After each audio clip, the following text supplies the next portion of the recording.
Ndagushuje cyane kandi mwifurije ibihe byiza. Urakaza neza kuri YouTube channel yacu Eridad Academy. Ushobora kuba uri no kutureba kuri Tumenye Academy, aho uri kuturebera hose nguhaye ikaze. Hanyuma muri iyi video ngiye kukwereka uburyo nakoresheje iyi telefone yanjye nka trading USDT zigera kuri 66 nkazigira USDT 500. Niba uri kubibona hano, uri kubonaho balance ya USDT 500 n'ibice 61. Uretse ko zinarenga bitewe nuko nabikujemo USDT zigera kuri 16. Ushobora kuba wibaza trading ujye uyumva cyangwa se ikora gute. Muri iyi video ngiye kukwereka uburyo ushobora kuba watangira trading, uburyo bworoshye bugusaba discipline, dore ko uyu mubloka afite Telegram group atangiramo sinyare. Ariko icyiza nuko, reka nkushyireho screen ya telefone tugendane neza. Uri kubona ko njyewe mfiteho hano USDT zigera kuri 500. Buri kimwe uragisobanurirwa neza. Hanyuma nituza hano kuri asset details, iyo uje hano kuri asset details, kuko nshaka kukwereka transaction history kugira ngo usobanukirwe neza ko ibi ngibi ari ibintu biri very simple, biri very easy. Ushobora kuba wakora amadolari 66 ukayagira 500. Buri kimwe ukeneye kumenya uragisobanukirwa muri iyi video. Iyo uje hano kuri asset details uhita ubona transaction history. Ubundi bwa mbere hano nashyizeho amadolari 50, ngiyi transaction ID, nubwo hano batwereka ko bikiri processing muri system, ariko narayakiriye. Nongera nshyiraho amadolari 16. Yose hamwe na amadolari 66, uretse ko nabikujeho 15. Niyo mpamvu uri kubona ko nabaze ayo nabikuje. Nkubwiye ko nafashe amadolari cyangwa se USDT 66 nkazigira USDT 500, ariko mbifashishwemo nuko iyi platform ifite Telegram group itanga sinyare. Ikindi cyiza cy'uyu mubloka nuko afite, iyo tuje hano kuri home tubona ko afite, iyo tuje hano kuri calculator afite 80 steps of trading. Iyo ukoze trading bwa mbere uri muri step ya mbere, iyo uyikoze, iyo utsinze bitewe na sinyare, ariko baba baguhaye ni ibintu biri very easy, byoroshye. Batanga sinyare niba coin, Bitcoin, Ethereum iri buzamuke cyangwa iri bumanuke, babyita ngo ni big cyangwa small. Ubwo ariko iyo utsinze nyine uhabwa izi USDT bitewe na bet amount wakoze cyangwa se n'umubare uba washyizemo hano. Kuko ngiyewe mfiteho wenda USDT 500, nashyiraho 500 gutya, bakanyereka ko ni nkora trading bwa mbere nshobora kuza gutsinda hano. Iyo navuze big bikaba big, niba Ethereum iri buzamuke cyangwa iri bumanuke. Ariko iyo nari correct, iyo bigiye mu cyerekezo gitandukanye n'icyo nahisemo bitewe na sinyare bamaye, ku nshuro ya kabiri iyo ngiye muri right direction nshobora kuba nabona maximum profit kugeza kuri step 8.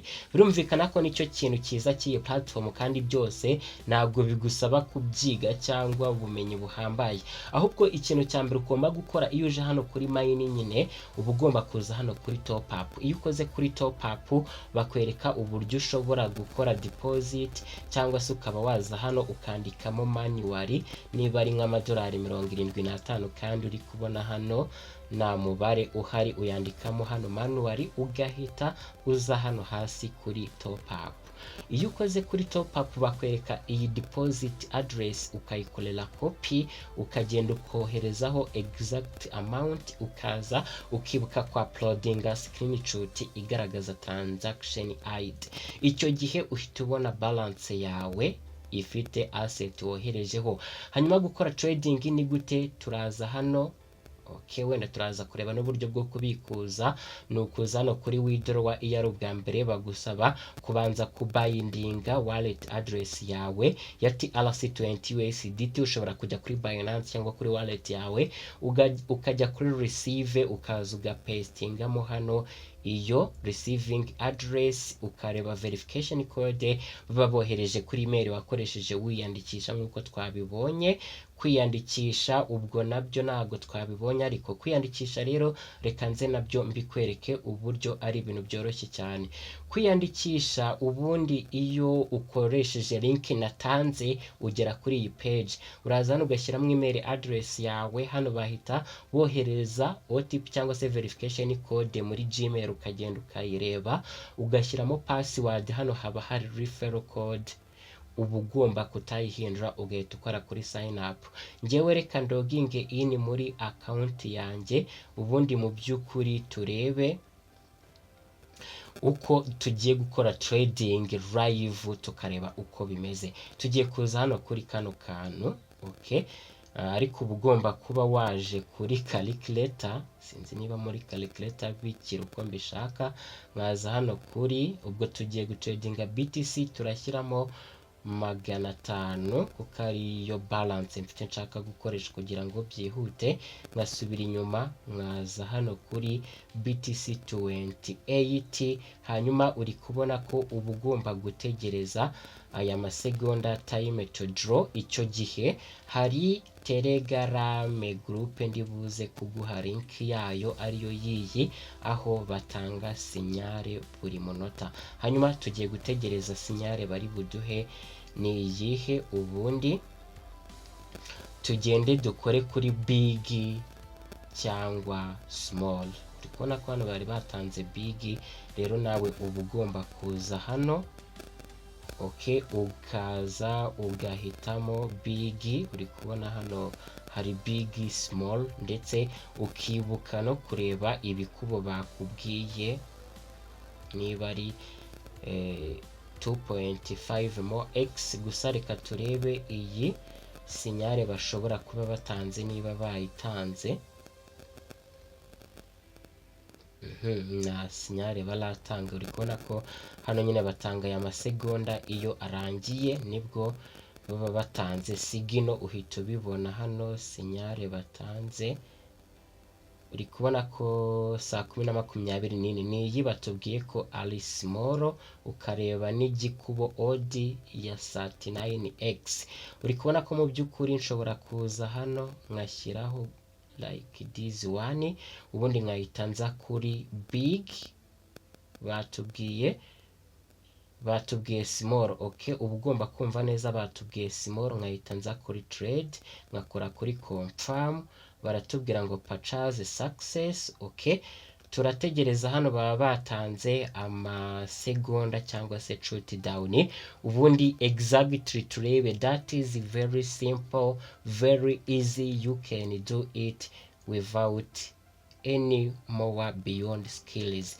hanyuma turategereza iyo aya masegonda arangiye, bahita batanga batubwira niba mu by'ukuri uko result zagenze, uretse ko natwe dushobora kujya kureba result yacu. uri kubona ko ni win, turi muri win. reka tugende turebe balance yacu. Guys, amadolari 77. guys, let's celebrate this bro. aya madolari 77 ntago nabyihererana, ariko ntago biba gutya exactly. bishobora kuba nuko aya 77 nari buyahombe bro, bishoboka ko nari bunayahombe. ariko by'umwihariko reka nkubwire ikintu ugiye gukora. ugiye gukanda kuri subscribe ku bantu bashyashya gusa. niba urebye video bwa mbere, urakora kuri subscribe, ujye no ku yindi YouTube channel yitwa Tumenye Academy, ukore kuri subscribe, utange comment nziza, ubundi udropinge wallet yawe ya USDT TRC20. nemeye amadolari 35 ku bantu 7, umwe 5 undi 5, kuko aya madolari 77 nungutse nonaha ngiye gufatamo 35 hafi kimwe cya kabiri nyahe aba subscribers bacu, kuko muri iki gihe guys kubona amafaranga kuri internet biragoye. Mu buryo bwa mining twakoreshaga biragoye, ariko iyo ugize discipline nubwo hari ibintu bibamo risk, uba ugomba gukora analyse yawe ugatekereza ibintu neza mbere yo kwinjira muri trading, ukabijyamo uzi neza ibintu uri gukora, hanyuma uze kubikora gutyo. Narinzi ko ndi bukore trading paka n'ubundi mbonye nka profit y'amadolari 50 kuko bijya bibaho, ariko nshaka kubikora live none